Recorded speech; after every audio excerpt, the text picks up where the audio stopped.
सभी तालियों से सजावट का स्वागत करें। आपके जैसे पूरे देश भर में जिस तरीके से आप मुद्दों को उठा रहे हैं, तो हम उम्मीद करते हैं कि हमें जो संविधान से हक अधिकारों से वंचित किया है, आप उनसे लाभान्वित करेंगे। भाई भवर जी बेमन से सर।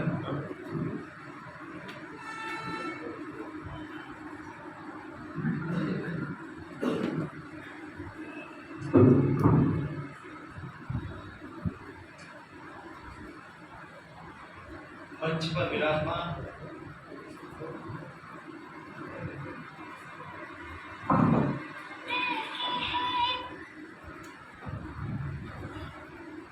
मंच पर मौजूद आज के इस कार्यक्रम के मुख्य अतिथि आदरणीय सतवीर सिंह जी आईजी साहब, कार्यक्रम की अध्यक्षता कर रहे माननीय युवराज जी, गणपत मेहरा जी, जगदीश जी भाई साहब, एसआर सिंह जी, प्रकाश जी, रंजीत जी,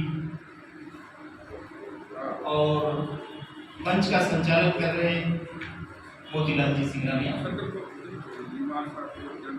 आप सब जो सामने बैठे हैं उसमें 90% चेहरे वो हैं जिनको मैं व्यक्तिगत रूप से जानता हूँ, न केवल आपको बल्कि आप में से कईयों के परिजनों तक को भी, तो इसलिए मैं नाम लेने में समय व्यर्थ नहीं करूँगा। और चूंकि मैं तो यहाँ एकदम स्थानीय हूँ और हमारे बीच में मेहमान के रूप में आदरणीय आईजी साहब हैं, तो उनका मार्गदर्शन हम लेंगे। बस मैं कुछ मोटी मोटी बात आपके बीच में रखता हूँ। सबसे पहले तो धन्यवाद मैडम चावला जी आपका भी, और पटेल साहिबा सचिन मेहरवा जी, बहुत ही बढ़िया तरीके से आपने बात को रखा। और वो जो चिंता प्रकट की आपने संविधान की, शायद इस पूरी यात्रा का एक जो लॉन्ग टर्म विजन है वो वही है कि हमारा संविधान अगर नहीं बचा तो हम कैसे बचे। अब हम कल्पना कर सकते हैं कि अगर केवल एट्रोसिटी एक्ट को एक दिन के लिए हटा दिया जाए तो हमारा क्या हाल होगा, या 42B काश्तकारी अधिनियम हटा लिया जाए तो हमारे पास कितने इंच जमीन बची रहेगी एक हफ्ते के बाद में। ये तो छोटे उदाहरण हैं, लेकिन अगर संविधान हट जाए तो ये सोच लीजिए कि हमारे आंखों के आगे अंधेरा है, उसके अलावा कुछ भी उजाला नहीं हो सकता है। और जिस तरह की बांग लगा रहे हैं मुर्गे अलग अलग कोनों से, इस देश का कोई लॉ मिनिस्टर कहता है कि संविधान का कोई बेसिक स्ट्रक्चर नहीं होता है। सुप्रीम कोर्ट का चीफ जस्टिस रहा हुआ आदमी जो आजकल सांसद है एक पार्टी का, वो कहता है कि बुनियादी ढांचा नहीं होता है संविधान का। वाइस प्रेसिडेंट ऑफ इंडिया कह रहा है, जो खुद बड़ा वकील रहा है, वो कहता है कि संविधान का मूल स्ट्रक्चर नहीं होता है।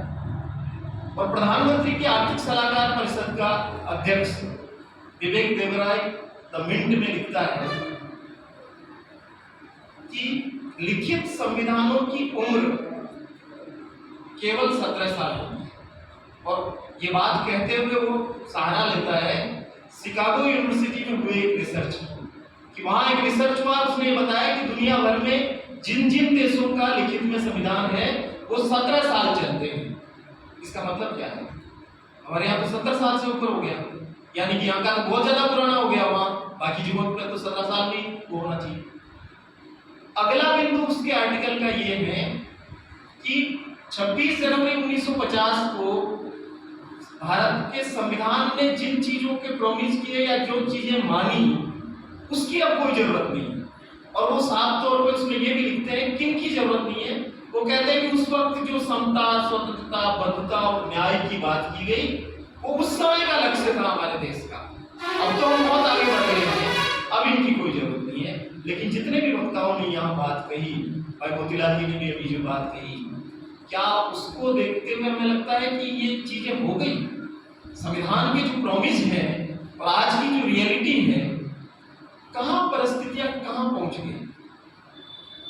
किसी शायर ने कहा ना कि कहाँ तो तय था चिरागा हमारे घर के लिए, और कहाँ चिराग तक मैसर नहीं है पूरे शहर के लिए।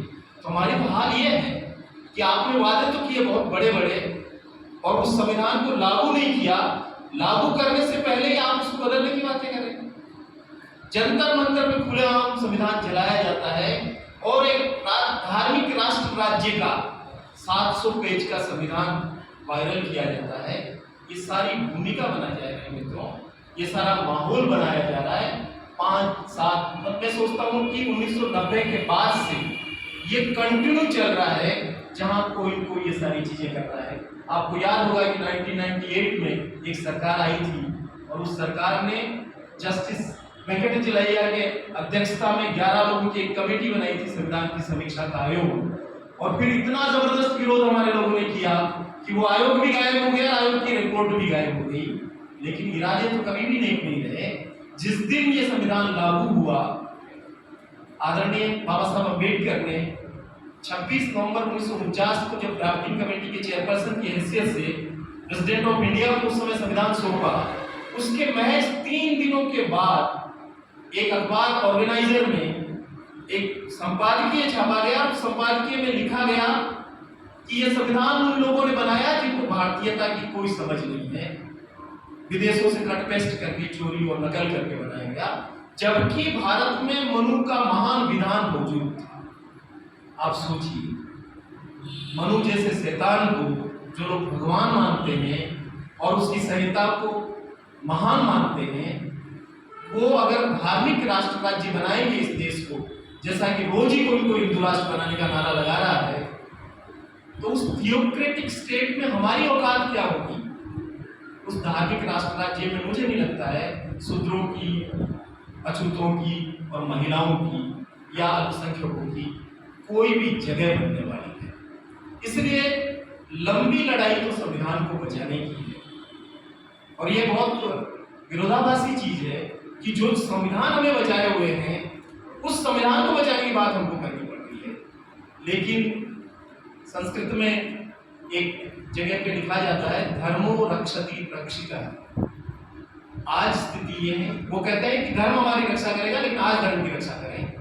हमारे लिए भी ऐसा ही सुभाषित ये है कि संविधान हमारी रक्षा करेगा, लेकिन उस संविधान की रक्षा में हमें खड़ा होना पड़ेगा और हमें कहना पड़ेगा कि जो केशवानंद भारती और यूनियन ऑफ इंडिया का जो फैसला है 6 बनाम 7 जजों का, और जो अद्भुत फैसला है, और पूरी दुनिया में कहीं भी संवैधानिक संकट होता है तो भारत के उस फैसले को नजीर के रूप में देखा जाता है। और जिसने ये कहा संशोधन कितने भी चाहे हो सकते हैं भारत के संविधान में, क्योंकि संशोधन हमारी गतिशीलता को दर्शाते हैं संविधान की, लेकिन उसके बेसिक स्ट्रक्चर के साथ कोई छेड़छाड़ नहीं हो सकती है। लेकिन ये तो पूरा ही आमूल चूल परिवर्तन करने में लगे हुए हैं, और इसी विचारधारा के खिलाफ मुझे लगता है कि लंबी लड़ाई है। भाई मोतीलाल सिंघानिया जी जिस संगठन के साथ काम करते हैं, बामसेफ के साथ, मुझे लगता है कि बामसेफ ने इस खतरे को बहुत पहले समझा। मैं जब से इस सारी चीजों को समझने लगा हूँ, उनका हर एक कार्यक्रम में एक सेशन इस बात पर होता था, संविधान समाप्ति की हो। 1993 से आप सोचिए कि कम से कम 30 साल पहले से वो हमें चेता रहे थे, हम चेते ही नहीं। आज बिल्कुल हमारे सामने वो खतरा आ गया है, तो संविधान की रक्षा में हम खड़े हों, ये भी इस पूरे अभियान का एक काम है। अभियान क्यों बना, अभियान का क्या उद्देश्य है और तात्कालिक क्या चीजें होने वाली है, उस सब के लिए माननीय आईजी साहब बात करेंगे।